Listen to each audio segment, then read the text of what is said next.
যারা সৌদি আরব আল কাসিম বুরেদা শহরে থাকেন এই বাইকে চিনেন না, খুব কম মানুষই আছে। এ ভাই বিখ্যাত তার খেপসার জন্য, কারণ খুব মজা করে খেপসা বানাই। আর এটা হচ্ছে একটা আফগানি দোকান এবং তার ব্যবহার খুব ভালো, দোকানটাও খুব সুন্দর। যারা চিনেন তো তারা অবশ্যই চিনবেন যারা আল কাসিম বুরেদা শহরে থাকেন।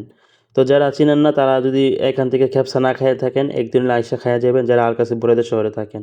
ওনার খেপসাটা ভাই সবচেয়ে মজা হয়।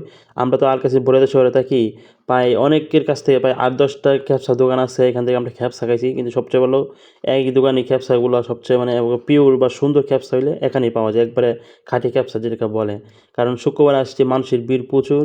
এখানে ২ ধরনের খ্যাপসার মুরগিটা পাওয়া যায়, একটা হচ্ছে আগুনের আর একটা হচ্ছে কয়লার। কয়লারটা যেটা, এটা হচ্ছে ২০ রিয়াল, আর যেটা আগুনে পুড়ে এটার দাম হচ্ছে ১১ রিয়াল।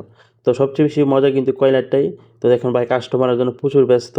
তো আমরা ১২টায় যে কয়লা পোড়ানো মুরগি অর্ডার দিছি, আমরা ১২ জন মানুষ শুক্রবারে গেছিলাম। তো ওনার ব্যবহার সব কিছুই ভালো, যা যা লাগে এক্সট্রা সব কিছুই দেয়। তো একটু কাজ আজকে যেহেতু কাস্টমার বেশি, একটু চাপ বেশি। যারা একটু বইসা খাবেন, বইসা খাইতে পার্সেল নিতে পারেন, সমস্যা নেই, গরম গরম পাবেন।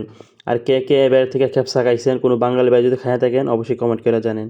আর কারা কারা আল কাসিম বুরেদা শহরে থাকেন এটা একটু কমেন্ট করে জানাই দিয়েন। এখানে খেপসাগুলো আমার কাছে সবচেয়ে অনেক ভালো লাগছে, এই জন্য ভিডিওটা আপনাদের করলাম।